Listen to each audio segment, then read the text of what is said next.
So look, I'm gonna be the first to admit that I have a lot of problems with Metroid Prime 4 Beyond. Like a lot of mixed feelings about it. It sort of felt like a Metroid game, but not really. There were certain aspects of it that were very nostalgic and reminded me of the original Prime series, and then other aspects that were just atrocious. And I think we all know what I'm talking about. Definitely the NPCs that just kind of got really annoying after a little while, kind of hand-holding, and it really kind of detracts from what Metroid Prime was.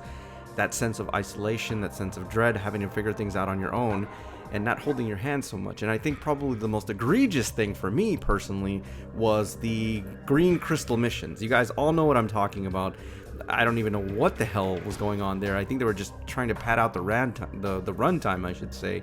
But it was absolutely obnoxious. It really ground the game to a halt in terms of its overall pacing, just to give a bunch of crystals to a goddamn tree of life. I don't know what the hell was going on, but it was freaking horrible. So Metroid Prime 4 certainly has its problems, but one of the things that I did like about it was definitely the design of Samus Aran's suit, which I thought it was pretty freaking awesome. Now, there are very limited companies that are making fully articulate versions of Samus Aran. The most notable ones right now are the Figma figures, and although they're pretty awesome in terms of their articulation and their malleability, I have to admit they're very small in stature for the price point, and I think they're actually overpriced in my humble opinion. Nevertheless, it looks like another player has come into it, and it's by Bandai Namco, and they've made a much larger version of a fully articulate Samus Aran figure, which I'm pretty excited about. So today we're going to be reviewing Bandai Namco's version of Samus Aran from Metroid Prime 4 Beyond. Let's take a closer look. Okay, when this was delivered to my house, the thing that I noticed almost immediately was how heavy the box was. Now here's the wonderful thing about this figure. The die-cast to plastic ratio is definitely more on the die-cast. I would say 70-30, which is fantastic and makes this thing really dense. Now, the sculpture here is freaking amazing. I mean, hands down, just awesome. It is a perfect recreation of what we see in the actual game. Now, what I really like is the subtle details, those little purple accents, especially in the ball area where she turns into the North Ball.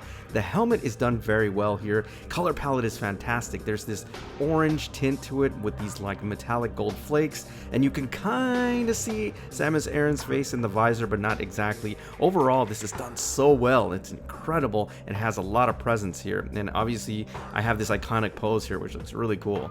Now, as I mentioned, the die-cast to plastic ratio is really spot on here, and it really runs throughout the entire figure.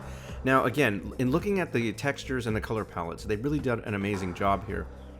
One of the things that I really like is that it does have these subtle gold flecks or specks throughout the armor set, which looks really cool.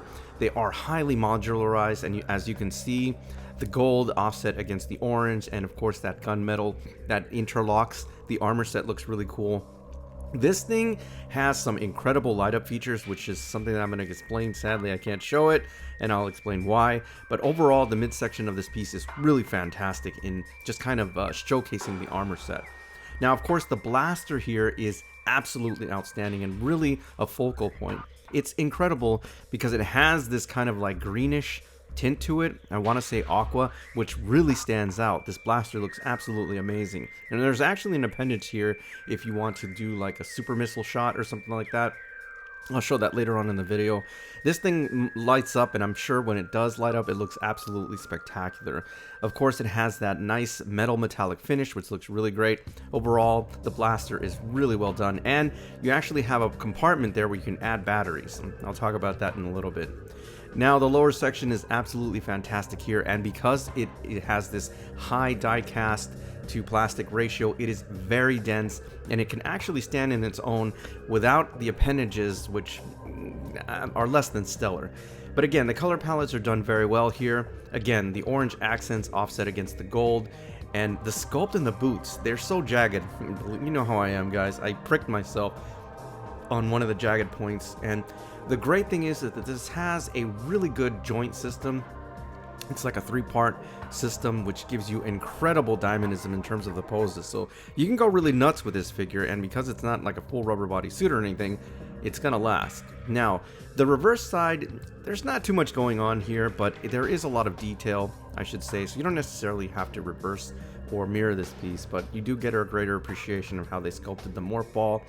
The backpack actually detaches, so you can add the batteries, so to speak, and unfortunately this piece does not come with the batteries, so you do have to find them on your own, which is a real shame. But it does detach, and it has an on and off switch so that you can light up the components, the beam, the actual visor, etc., etc. And that point there actually has a little point where you can hook up or hook on the actual display base, along with the kind of like column that it comes with. Overall, this is really well done. It's unfortunate that they don't include the batteries here. Now, one of the downsides of this piece is definitely in the base. It is probably the most disappointing thing. It is this cheap kind of like picnic plate thing. I'm telling you, this thing weighs like less than a gram. It's horribly done. This could have been, you know, something like the screw attack symbol like we see on the first 4 figures. Unfortunately, they really kind of like messed this one up, and this is really not worth it. Also, the thing that actually attaches to this base is clumsy. You know, it is malleable so that you can, you know, lift her, but it's kind of like an afterthought.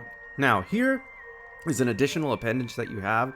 So if you do want to do like the super missile bomb shot or whatever you want to call it, this is an extender. You just clip it on to the actual blaster, and essentially what it does is it opens it up if you want to do like a super shot, or you know, whatever it is, the special weapon or the special ability that she has. It's really cool, and I imagine when this thing lights up, it looks amazing. Unfortunately, again, one of the things that is kind of egregious is that they didn't include in the batteries with this, so you will have to find them. Now, this is what I was talking about. These are the additional accessories. You have 2 appendages if you want to just kind of stand her up straight and very stoic. You have one that if you want to launch her in the air and be a little bit more dynamic. Of course, you have that pole that attaches to the base, which is very cheap. And then you have a tool that you can use to open up those sections where you can add the batteries. Again, I'm just pissed off that they didn't include them, but we do have a tool because it is a bit of a pain in the ass. When I was initially trying to take it off with my fingers, it went flying off, so be very careful. And finally, rounding out the last bit of accessories are 6 additional hands for various poses.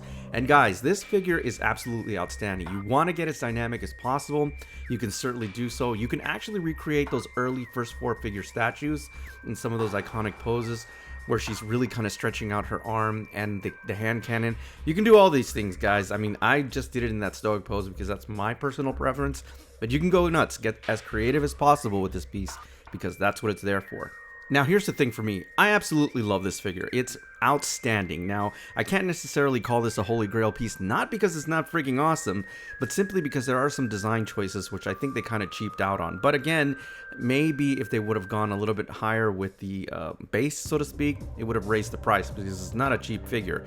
Also, because it's die cast and it's a lot more die cast than plastic, that's really where the expenses are. And this one sits around 8 to 9 inches, so it does tower over the Figma figures. It is an additional option, but you are paying for that difference.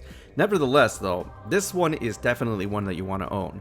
Sadly, not a holy grail piece, but wow, is this thing freaking incredible. I really like it. I just wish it had a different base. Alright everybody, so that's my official review of Bandai Namco's version of Samus Aran from Metroid Prime 4 Beyond. As always, I thank you for tuning in, and I'll see you on the next Route Desert Reviews.